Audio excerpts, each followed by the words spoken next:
cake. I can't wait to hear from our guest tonight, by the way, on this one. Co-host of The View, Joy Behar, is encouraging all women to take up a sex strike because of the potential, we know what's going to come with Roe v. Wade because of the Dobbs case. She said it on The View this week.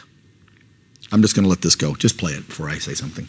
In 2003, a sex strike helped to end Liberia's brutal civil war, and the woman who started it was awarded the Nobel Peace Prize. In 2009, Kenyan women enforced a sex ban until political infighting ceased. Within 1 week, there was a stable government. Okay, so we have more power than we think we have, and some of it could be right in the bedroom. Joy, by all means, please go on a sex strike. You'd be doing all men a favor in this country. Here now to help me out with this week's woke headlines. She's an attorney and a Turning Point USA contributor. Welcome back to the program, Erin Elmore. How about it? Do you think if folks like Joy Behar and these radical liberals, we've seen them in these protests this week already, most of them look like Antifa kids with either their black garb or their vagina pink hats on or whatever. Do you think if those women say, I'm on a sex strike, it's going to change Americans' minds about killing babies, Erin? I think they are free to do whatever they want. I mean, I've heard the old-fashioned excuse, you have a headache. This is taking that to a whole new level. We already know that Joy Behar has become basically a mouthpiece for the far left. And I think she was trying to be funny and quote statistics and scenarios in Africa. But we know in these countries that women don't really have rights. So whatever she is alluding to, I doubt is the truth. And it's probably a far departure. And I think it's just really skirting the issues that there was a leak, but of course, no one on the left is acknowledging this leak or saying it's material, and it is. Every Supreme Court justice should say this is a condemnation. This is a very private space. This is not the legislative branch. We are not here to make laws. We are simply here to interpret the law. And that's the real issue here, is that they're trying to force the hand of the court one way or the other or impact an outcome, or, you know, and it's really, really wrong, and it's really sick. And if Joy Behar wants to take her sex strike, by all means, Joy, you do you, boo. Yes. I mean, if I were a comedian and not a talk show host, if I were pro-choice and not pro-life, I would make a joke, something, I don't know, to the effect of Joy Behar is a reason to support abortion? Is that too much? Anyway, just a joke. I'm pro-life. I'll leave it there for you. You're the funny one. Let's move on. Yeah, because she's definitely not funny. I wanted to take a step back to the Gascon one, because this one really cracks me up on the whole woke thing. When this guy won his seat as the DA in Los Angeles County, he said his biggest priority was going to be social justice, and he was going to fight back for minorities that were receiving too much punishment, too much jail time, whatever. Since then, we've seen crime ramp up, skyrocket in Los Angeles. He's letting people out of jail the next day after they commit these smash and grabs or almost like murders, attempted murders, robberies, crazy stuff. Now we have it on video, and show it, folks, while Erin and I discuss this one. You have a transgender minority attacking Dave Chappelle on the stage. He gets his butt kicked, rightfully so, for doing so, and now they won't even charge him with a felony, and this guy then could go sue Dave Chappelle. It's really inappropriate. I mean, if I were Dave Chappelle, knowing that listen, I'm an attorney. Dave Chappelle has deep pockets and a lot of insurance, I'm sure, and I'm sure the venue in his comedy tour is insured. He should fight this civil suit if one were to arise tooth and nail. I would not settle with this person. He was viciously attacked with someone with a knife. This is a felony. Take it or leave it. Sorry, George Gascon. By the way, George Gascon might be recalled, which he should be. He is a George Soros-funded, extremely liberal district attorney who is probably single-handedly responsible for the degradation of LA. And it is so unsafe there.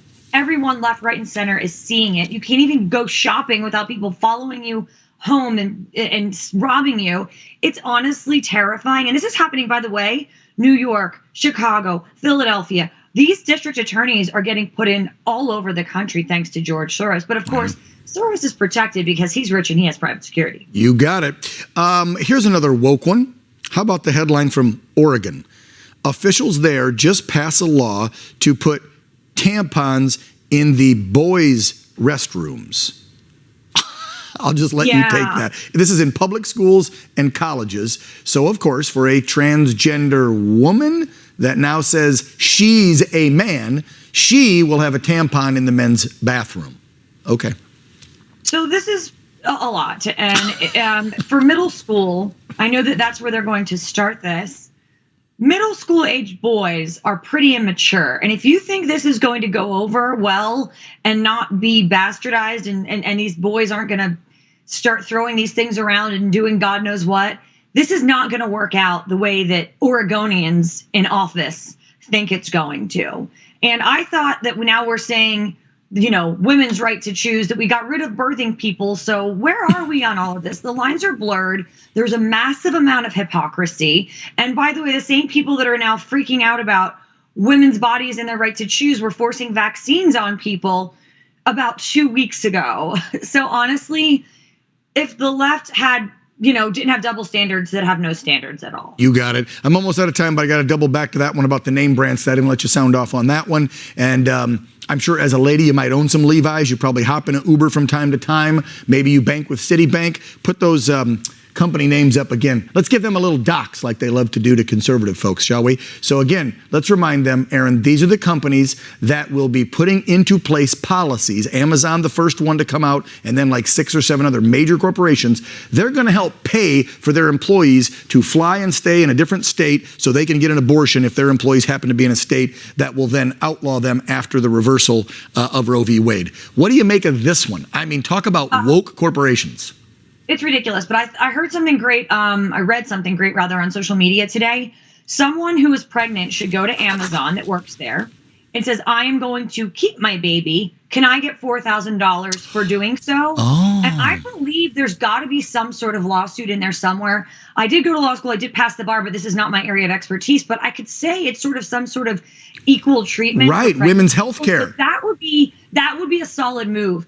The other thing is I saw Bumble on there, which I believe is one of those swiping dating apps. Yes, it is. I've been married for 10 years and I never got to date online, so I'm boycotting Bumble. I'm glad you brought that up. Somebody needs to do that. That's a great point because they put the whole abortion thing under the disguise of it's for women's health. It's women's health. So I'm having the baby. I need health care. Can you pay me some money? That's a great one. Absolutely. I think that should be a litigated issue to hit these people in these corporations where it hurts, and that's their deep pockets and wallets. You got it. That's all they try to do is crush conservatives, right? And faith-based people through money by doxing them, giving their addresses out like the Supreme Court addresses these wackos are doing from the pro-choice. I mean, it's just, Erin, they're giving me the hard rap, so we got to go. But thank you so much for coming on the program. As always, appreciate you. Have a good weekend. Happy Friday. Nice seeing you at Mar-a-Lago, by the way, at the opening of 2,000 Mules. It was a pleasure. That was fun. Great movie. Really poignant. Everyone should watch it. Eye-opening. Everybody get out and watch it. This weekend opens up and debuts tomorrow. Erin Elmore, attorney and Turning Point USA contributor. God bless. Take care.